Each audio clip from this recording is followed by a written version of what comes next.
The rain pounded mercilessly against the windows of Elise Carter's modest apartment as she frantically stuffed clothes into a worn duffel bag.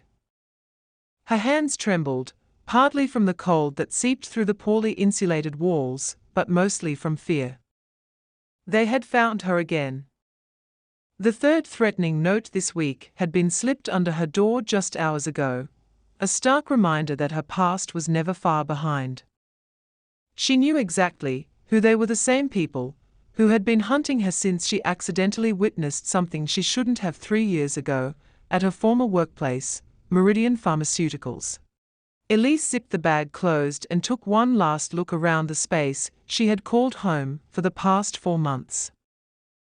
As she reached for her emergency cash stash hidden behind a loose baseboard, headlights swept across her window. A black SUV had pulled up directly in front of her building, the same type of vehicle she had spotted following her 2 days ago. Her heart hammered against her ribs. They weren't supposed to make a move until after midnight. Something had changed. She needed to leave. Now? Grabbing her bag and the envelope of cash, Elise slipped out her back door into the alleyway behind the apartment complex. The rain immediately drenched her, but she welcomed it. Poor visibility worked in her favor. Pulling her hood low over her face, she moved quickly through the shadows, away from the main street where the SUV was parked. The city at night offered countless places to hide, but nowhere truly safe.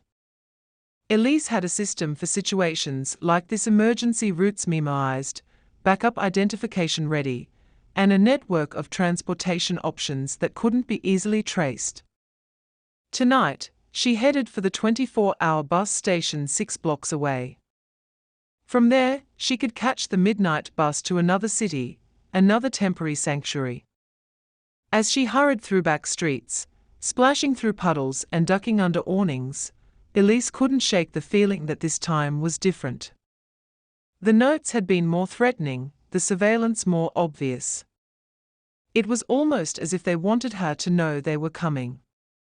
The bus station appeared ahead, its fluorescent lights creating a hazy glow in the rainy night. Elise slowed her pace, scanning for anything suspicious. The station was nearly empty, just a few late-night travelers dozing on benches, and a bored-looking attendant behind the ticket counter. So far, so good. She purchased a ticket to Westridge, a small town 3 hours away, using cash and one of her alternate IDs. The attendant barely looked at her as he processed the transaction, more interested in the small television playing behind the counter. Elise took her ticket and found a seat in the corner, with a clear view of all entrances. 43 minutes until the bus departed. She would be exposed and vulnerable until then. Pulling out her phone, a prepaid model she changed regularly, Elise checked for any news that might explain the accelerated timeline of her pursuers. Nothing obvious stood out. Just as she was about to put the phone away, it vibrated in her hand. A text message from an unknown number: payment received. Transit arranged. Proceed to locker 218 for retrieval. Elise stared at the message in confusion. She hadn't made any payment. This wasn't part of her escape plan. Was it a trap? Or had the message been sent to her phone by mistake? Curiosity warred with caution. Locker 218 would be in this very station. She could check it quickly and still make her bus if it was nothing. And if it was something important, perhaps information about why she was being pursued, it could be valuable. Against her better judgment, Elise made her way to the bank of lockers along the far wall. Locker 218 was at eye level, its key already in the lock. Another red flag. She hesitated, then decided to open it just enough to peek inside. The locker contained a single item, a sleek silver thumb drive with the letter M engraved on its surface. Meridian's logo. Her pulse quickened as she pocketed the device. Whatever was on it, someone had gone to great lengths to ensure she found it. Back at her seat, Elise deliberated her next move. The thumb drive burned in her pocket like a hot coal. She needed to see what was on it, but using the public computers at the station was too risky. Her bus would be calling for boarding soon, and once in Westridge, she could find a secure way to access the drive's contents. The station's PA system crackled to life, now boarding for Westridge at platform 3. Elise gathered her belongings and joined the small queue forming at the gate. As she handed her ticket to the driver, she noticed a man in a charcoal suit entering the station, his eyes scanning the departing passengers. Her stomach dropped. They had found her again. Keeping her head down, she boarded quickly and chose a seat at the very back of the bus. Through the window, she watched as the man spoke urgently into his phone, his gaze fixed on the bus. More men in similar attire began to converge on the station. The bus doors closed with a hydraulic hiss, and the engine rumbled to life. As they pulled away from the station, Elise caught a glimpse of the men rushing toward platform 3, but they were too late. She had escaped for now. The rain streaked across the windows as the city lights faded behind them. Elise finally allowed herself to breathe. She was safe for the next 3 hours at least. Pulling her jacket tighter around her shoulders, she tried to make sense of the evening's events. The thumb drive in her pocket might hold answers, but it might also bring more danger. 2 hours into the journey, with most passengers asleep around her, the bus began to slow unexpectedly. Elise tensed, leaning forward to peer through the front windshield. A roadblock had been set up ahead, police vehicles with flashing lights and officers directing traffic. Panic surged through her veins. This couldn't be a coincidence. Somehow, they had anticipated her route and set a trap. She needed an alternative escape plan, and fast. As the bus rolled to a stop, Elise noticed they had pulled over near a rest area, with a small cafe still open despite the late hour. When the driver announced a brief stop, while they sorted out the roadblock issue, she saw her chance. Mingling with the few passengers who decided to stretch their legs, Elise stepped off the bus and casually walked toward the cafe. Once inside, she slipped through the kitchen, ignoring the protests of a startled employee, and out the back door. The rest area backed onto dense woodland. It wasn't ideal terrain for a nighttime escape, but it offered cover. Elise plunged into the trees, using her phone's flashlight to navigate the uneven ground. She needed to put as much distance between herself and the roadblock as possible.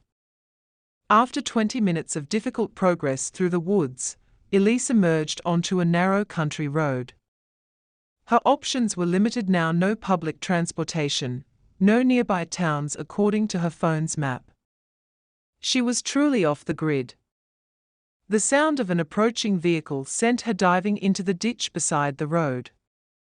Headlights illuminated the asphalt as a pickup truck rumbled past, then slowed and reversed.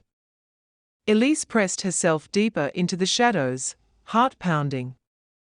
"Hello," a man's voice called out. "I saw someone on the road. Are you all right?" Elise remained silent. The truck's door opened, and footsteps approached her hiding spot. "I'm not going to hurt you," the voice continued, softer now. "It's dangerous out here at night. If you need help, I can give you a ride to the next town." Something about the genuine concern in the stranger's voice made Elise hesitate. She was in the middle of nowhere with few options. Taking a calculated risk, she spoke from her hiding place. "How do I know I can trust you?" "You don't," the man replied honestly. "But I'm just a local farmer, heading home, after visiting my sister in the hospital. Name's Jack Harmon. I've got ID if it helps." Slowly, Elise emerged from the ditch, keeping a safe distance. The man standing by the truck appeared to be in his early 40s, with kind eyes and work-worn hands. He held out his driver's license for her to inspect. "Car trouble?" he asked, glancing around for a vehicle. "Something like that," Elise replied vaguely. "I need to get to the nearest town with a bus station." Jack nodded, seemingly accepting her non-explanation. "That would be Millfield, about 30 miles from here. I'm heading right past it." Weighing her limited options, Elise decided to accept the ride. She could always jump out if anything seemed suspicious. "Thank you. I'd appreciate that." The inside of Jack's truck was clean and smelled faintly of pine. As they drove through the night, he made casual conversation without pressing for details about her situation. Elise gave short, non-committal responses, her mind racing with plans for what to do once they reached Millfield. "So, what brings you out to the middle of nowhere on a night like this?" Jack eventually asked. "Just traveling," Elise replied. "Things didn't go as planned." Jack chuckled. "Life rarely does. I know all about plans going sideways." Something in his tone made Elise curious despite herself. "What do you mean?" He was quiet for a moment, hands steady on the steering wheel. "I used to have a different life. Corporate job in the city, nice apartment, the works. Then I uncovered some financial irregularities at the company. Turned out my boss was embezzling millions. When I threatened to report it, things got ugly." Elise stared at him, a chill running down her spine at the parallels to her own situation. "What happened?" "Let's just say I had to leave that life behind. Started over out here, bought a small farm with what savings I had left. It's been 5 years now." He glanced at her briefly. "Sometimes running is the only option until it isn't anymore." The rest of the drive passed in thoughtful silence. When they reached the outskirts of Millfield, Jack pointed out the bus station, but then hesitated before turning in. "Look," he said, "it's almost 3 a.m. No buses will be running until morning. I've got a spare room at my farmhouse. It's secure, private property with no neighbors for miles. You're welcome to stay until you figure out your next move." Every instinct told Elise to decline, to maintain her solitary flight. Yet something about Jack's story, the coincidence of their similar experiences, gave her pause. Was this a trap, or genuine kindness from someone who understood what it meant to be hunted? "Why would you help a stranger like this?" she asked. Jack smiled sadly. "Because 5 years ago, I could have used someone doing the same for me." Sometimes the universe puts the right people in your path at the right time.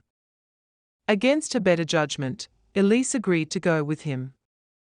If nothing else, a few hours of rest in a secure location would help her think more clearly. And there was still the mystery of the thumb drive to solve. Jack's farm was modest but well-maintained, a small white farmhouse surrounded by fields, with a barn and several outbuildings nearby. True to his word, there were no other houses visible in any direction. "Home sweet home," he said as they pulled into the gravel driveway. "Not much, but it's peaceful."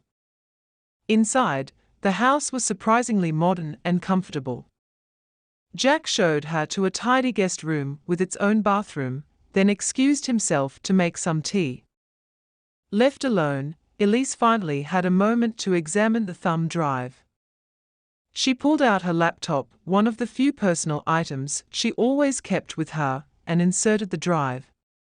It was encrypted, requiring a password. After 3 failed attempts at guessing common Meridian-related passwords, a hint appeared on screen: the date everything changed. Elise immediately knew the answer. May 17th, 3 years ago, the day she had witnessed the illegal experiment at Meridian, and her life had unraveled. She entered the date in the format 5,172,022, and the drive unlocked. What she found inside made her gasp. Hundreds of files containing evidence of Meridian's illegal activities, falsified clinical trials, bribes to government officials, and details of the experimental drug that had killed 3 test subjects, the very incident she had witnessed. But most shocking of all was a folder labeled Operation Silver Tongue, containing surveillance reports on her movements over the past 3 years. Someone inside Meridian had been tracking her, but also compiling evidence against the company. And now they had arranged for her to receive this information. But why? What was she supposed to do with it? A soft knock at the door startled her. Jack entered with 2 steaming mugs of tea. "Thought you might need this." He stopped when he saw the screen, his expression changing from friendly to alert. Meridian Pharmaceuticals. Elise quickly moved to close the laptop, but Jack's next words froze her in place. "Are you Elise Carter?" Time seemed to stop. How did he know her real name? She hadn't used it in over 2 years. Her hand inched toward the pepper spray in her pocket as Jack set down the mugs and raised his hands in a placating gesture. "I'm not here to hurt you," he said quickly. "I've been looking for you for months. My name isn't really Jack Harmon. It's Michael Wendell. I used to work in Meridian's legal department before I discovered what they were doing and went into hiding, just like you." Elise's mind raced. Michael Wendell. The name was vaguely familiar. She had seen it on company documents years ago. "Prove it," she demanded. He reached slowly into his pocket and pulled out his own thumb drive, identical to hers. "I've been gathering evidence against Meridian for years. When I learned there was another witness, I tried to find you before they did. The roadblock tonight wasn't a coincidence. I arranged it to intercept your bus, but you slipped away before I could reach you. So our meeting on the road was planned, yes. But everything else I told you was true. I did leave my corporate life behind. This farm is my hideout." He gestured to her laptop. "And now you have the same evidence I do. Together, we have enough to bring Meridian down for good." Elise's instinct was still to run, but exhaustion and the weight of 3 years on the run held her in place. "Even if I believe you, what's your plan?" "Meridian has powerful connections. They've been one step behind me for years." Michael smiled for the first time since revealing his true identity. "That's just it, they are not as powerful as they once were. While you've been running, I've been building a case and making connections of my own. I have a contact at the FBI who's been waiting for exactly this kind of evidence." "And the payment mentioned in the notes?" Elise asked, remembering the threats. "That wasn't from Meridian," Michael explained. "That was from me, trying to establish contact in a way that wouldn't alert them. I needed you to find the thumb drive without them knowing. The payment received message was to guide you to the locker." The pieces started falling into place in Elise's mind. After years of running, could this really be the end? Could she finally stop looking over her shoulder? Michael seemed to read her thoughts. "I know it's a lot to process. But you don't have to decide anything tonight. You're safe here for now. Get some rest, and we can talk more in the morning." As he turned to leave, Elise called after him. "Wait. If everything you're saying is true, why go to all this trouble for a stranger?" Michael paused in the doorway. "Because what Meridian is doing is wrong, and because no one should have to live the way we have, always running, always afraid. And because he hesitated, sometimes the right thing to do is also the hardest. After he left, Elise sat in the quiet room, the weight of possibility settling around her. For the first time in 3 years, she allowed herself to imagine a future where she wasn't running, a future where justice might actually be possible. She spent hours reviewing the files on both thumb drives, connecting dots and filling gaps in the case against Meridian. By dawn, she had made her decision. It was time to stop running and start fighting back. Over breakfast, she and Michael formulated a plan. His FBI contact, Agent Sarah Reeves, had been building a case against Meridian for years, but lacked concrete evidence. With what Elise and Michael had collected, they could finally move forward with formal charges against the company's executives. "There's something else you should know," Michael said as they finalized the details. "The reason I was able to track you when Meridian couldn't is because I have resources they don't." "What kind of resources?" Michael looked slightly embarrassed. "Financial ones. My family owns Harmon Industries." "Yes, that Harmon Industries. The farming thing isn't an act. I do run this place, but it's more of a hobby than a necessity." Elise nearly choked on her coffee. Harmon Industries was one of the largest technology conglomerates in the country, worth billions. "You're that Michael Wendell, the heir to the Harmon fortune who disappeared 5 years ago?" He nodded. "When I left Meridian, I didn't just run away. I strategically disappeared while maintaining access to my family's resources. I've been using those resources to track Meridian's activities and protect potential witnesses like you." The revelation was stunning. All this time, Elise had been surviving on odd jobs and cash-only transactions, living in the shadows while Michael had been fighting the same battle with the backing of a fortune. "So you're not just a whistleblower," she said slowly. "You're a millionaire whistleblower." Michael laughed, a genuine sound that transformed his serious face. "Technically a billionaire, but who's counting? The money doesn't matter. What matters is using it to do the right thing." 3 days later, Elise found herself in a secure FBI facility, giving her official statement to Agent Reeves. The evidence she and Michael had compiled was damning enough to issue warrants for the arrest of Meridian's CEO and several board members. The company's stock was already plummeting as news of the investigation leaked to the press.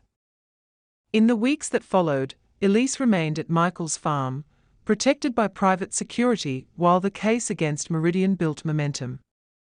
For the first time in years, she slept through the night without jerking awake at every sound. The constant fear began to recede, replaced by something unfamiliar: hope. As spring arrived, bringing new life to the farm, Elise and Michael developed a routine. Mornings were spent monitoring developments in the Meridian case.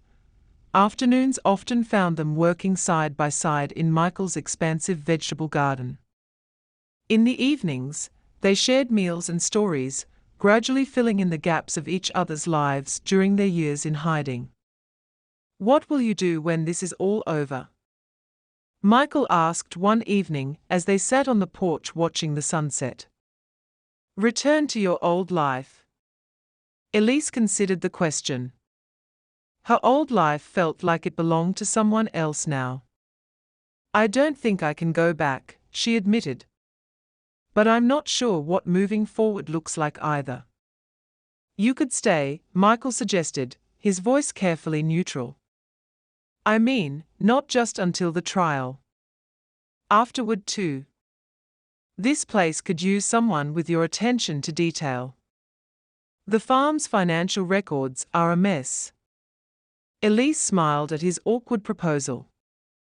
Over the past months, their relationship had evolved from cautious allies to genuine friends, with hints of something more developing between them. The idea of staying was tempting not just because of the safety and stability the farm offered, but because of the man offering it. "Are you hiring me as your bookkeeper, Mr. Billionaire?" she teased. Michael's face flushed. "I'm asking you to consider making this your home, in whatever capacity feels right to you. No pressure, no expectations." Before she could respond, his secure phone rang, the line reserved for communications related to the Meridian case. The call was brief, but Michael's expression brightened with each passing second. "That was Sarah," he said after hanging up. "They've arrested the last of Meridian's executives. The case is proceeding to trial, and our testimonies are scheduled for next month. It's really happening, Elise." The news was overwhelming. After 3 years of running, justice was finally within reach. Tears filled her eyes as the full impact hit her. She was free. Truly free. Michael crossed the porch and took her hands in his. "This is just the beginning," he said softly. "Whatever comes next, you don't have to face it alone." Elise looked up at him, this unlikely ally who had become so much more. "I think I'd like to stay," she said. "At least until I figure out what my new life should look like." He smiled, squeezing her hands gently. "Take all the time you need. We've both done enough running for a lifetime." As the sunset painted the sky in brilliant oranges and pinks, Elise felt the last pieces of her old fear drifting away. What had started as a desperate escape, a final attempt to avoid payment of a different kind, had led her to this unexpected sanctuary, and this equally unexpected companion. Sometimes, she reflected, the worst misfortunes led to the most remarkable second chances. And sometimes, when you're just trying to hide from the world, you find exactly what you never knew you were looking for. 6 months later, as autumn leaves drifted down around the farmhouse, the Meridian case concluded with convictions for all major players. The company was dissolved, its assets frozen and eventually distributed to the victims of its illegal activities. Elise, no longer in hiding, had transformed the farm's financials from chaotic to impeccable, and had started a small consulting business helping other whistleblowers navigate their legal journeys. Michael had emerged from the shadows as well, reclaiming his public identity and using his family's influence to lobby for stronger corporate accountability laws. Together, they had turned the farm into not just a home, but a sanctuary for others fleeing corporate corruption, a safe place to land while rebuilding shattered lives. On the anniversary of their first meeting, Michael proposed on the same country road where he had accidentally found her. And as Elise said yes, she marveled at how her desperate flight into the unknown had ultimately led her home. The payment she had once feared had been transformed into something else entirely, not a price exacted, but a reward bestowed. Not an ending, but a beginning. What a lucky misfortune indeed. 5 years had passed since the fateful night Elise Carter had stumbled into Michael Wendell's life, or more accurately, since he had orchestrated their chance meeting on that rain-slicked country road. What had begun as a desperate flight from danger had transformed into a life neither of them could have imagined during those first tense encounters in the farmhouse that now served as their home. The sprawling property had evolved from Michael's isolated hideout into a thriving sanctuary. The main house, once sparsely furnished and designed primarily for security, now radiated warmth and life. The spare bedroom, where Elise had first examined the thumb drive that changed everything, had been transformed into a cheerful nursery for their 1-year-old daughter Lily. The walls, once bare except for security monitors, were now covered with photographs documenting their extraordinary journey, their courthouse wedding 3 years ago, the groundbreaking ceremony for the Wendell Carter Foundation headquarters in the converted barn, and countless quiet moments between two people who had found each other while running from the same shadows. Today was special, the final hearing that would conclude the class action lawsuit against Meridian Pharmaceuticals' remaining shell companies and executives. The last payment would be distributed to victims, officially closing the chapter on the corporation that had once terrorized them both. It was a day they had worked toward for years, through countless depositions, testimonies, and legal battles that had tested their resolve but ultimately brought them closer together. Elise stood before the mirror in their bedroom, adjusting the collar of her tailored blazer.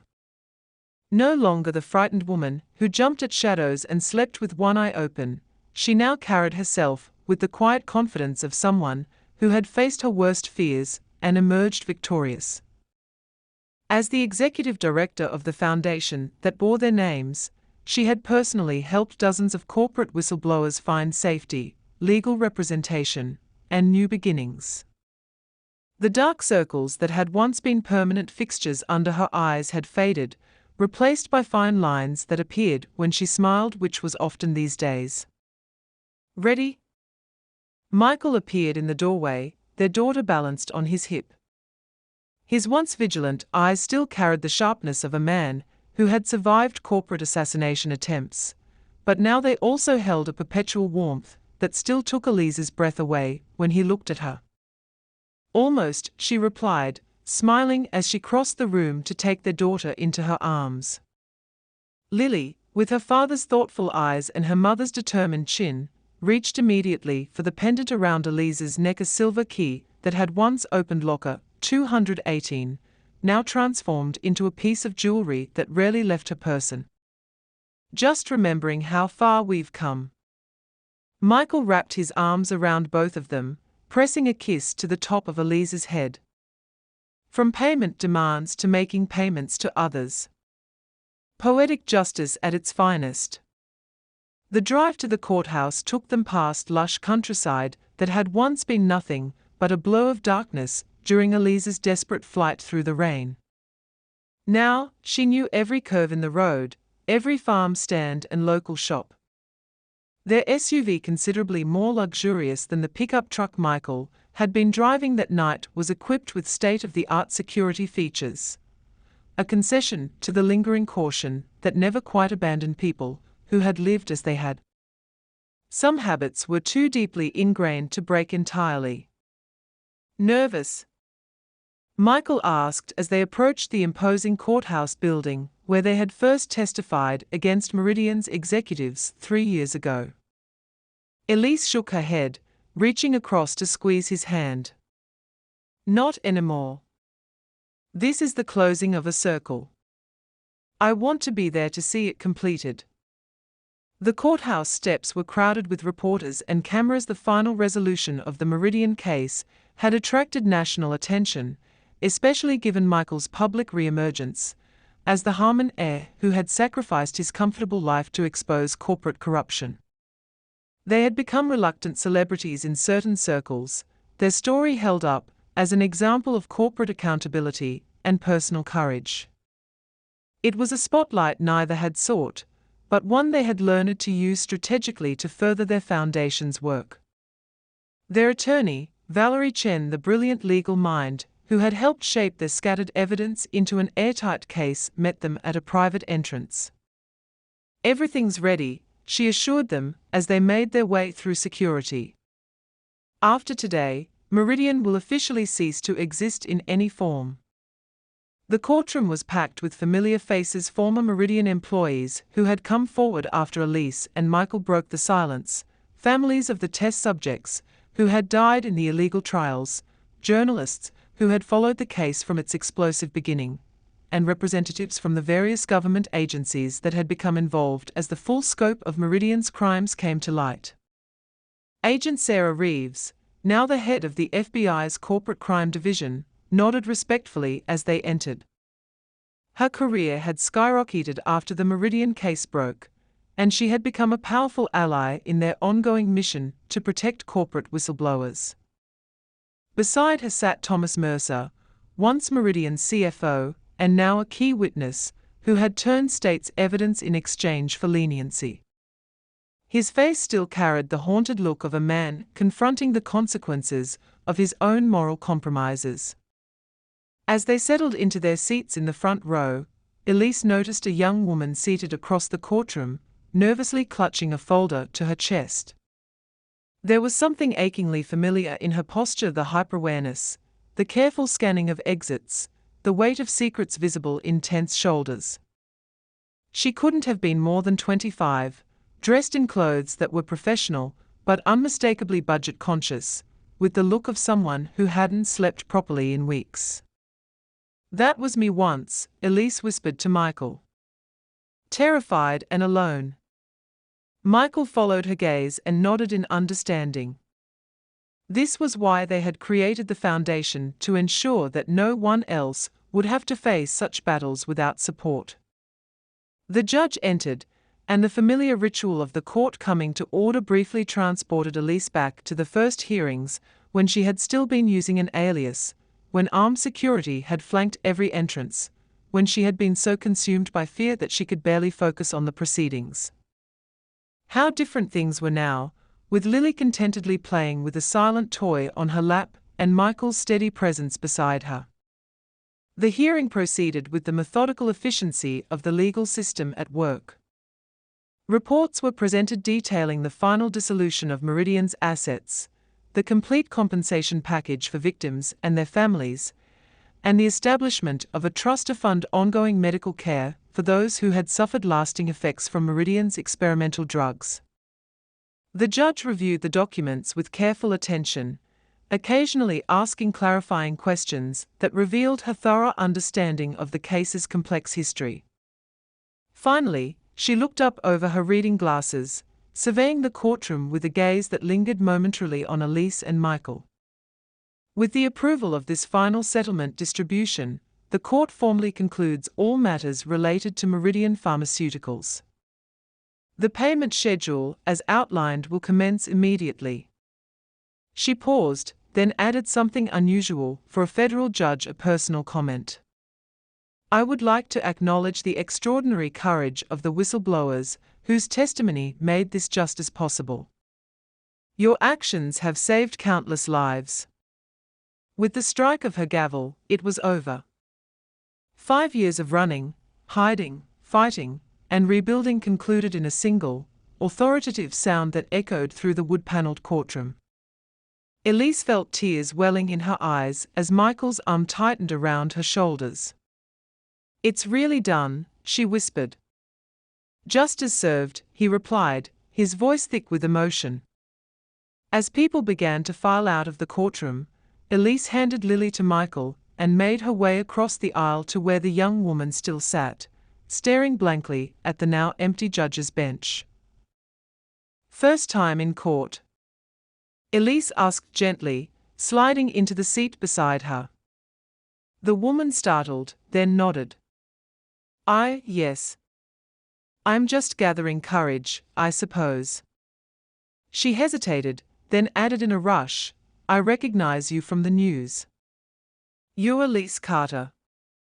Elise smiled. "I am. And you look like someone with a heavy decision weighing on your shoulders." The woman's eyes widened, then filled with tears. "How did you know?" "I've been exactly where you are," Elise replied softly. "You have evidence against your employer, don't you? And you're terrified of what will happen if you come forward." A single tear escaped down the woman's cheek. "They are falsifying safety data on children's medication. I have proof, but they've made it very clear what happens to troublemakers. I don't know what to do. I can't sleep. I can't eat. I'm afraid to use my own phone." Elise reached into her purse and pulled out one of the foundation's cards, pressing it into the woman's trembling hand. "My name and personal number are on the back. When you're ready, not before, but when you decide it's time, call me. You don't have to do this alone. We can help with legal support, security, even relocation if necessary."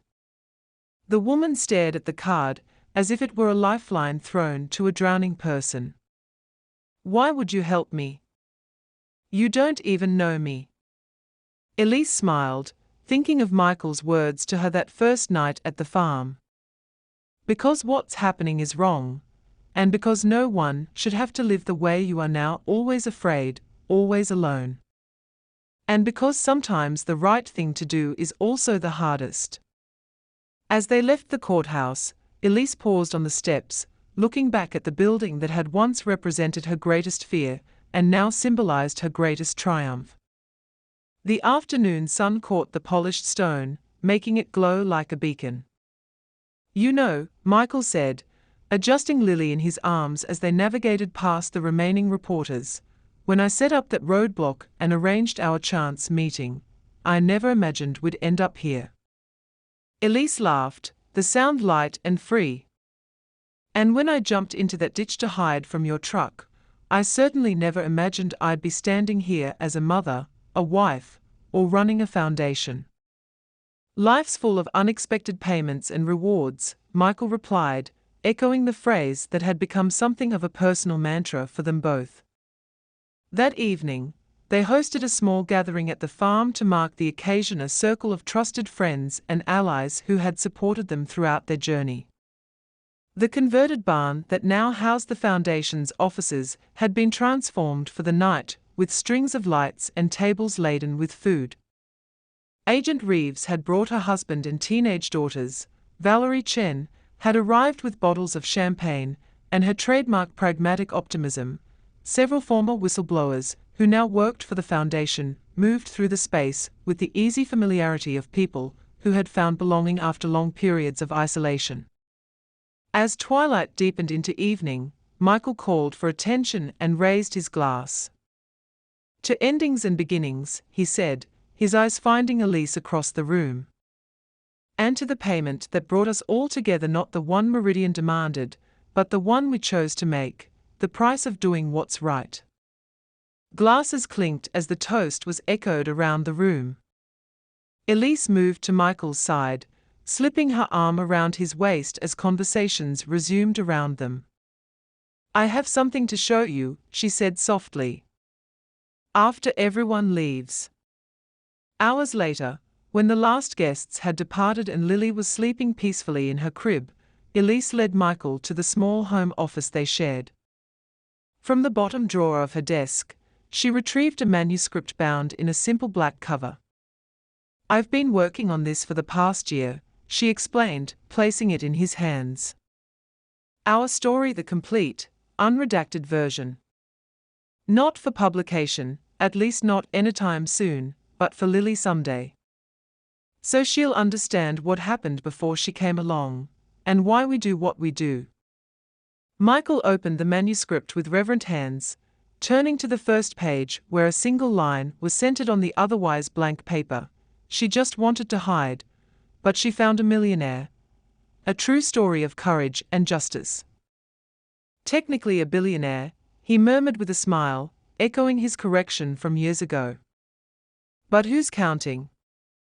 I wanted to call it What a Lucky Misfortune, but that seemed a bit too melodramatic," Elise replied, leaning against his shoulder as he turned the pages.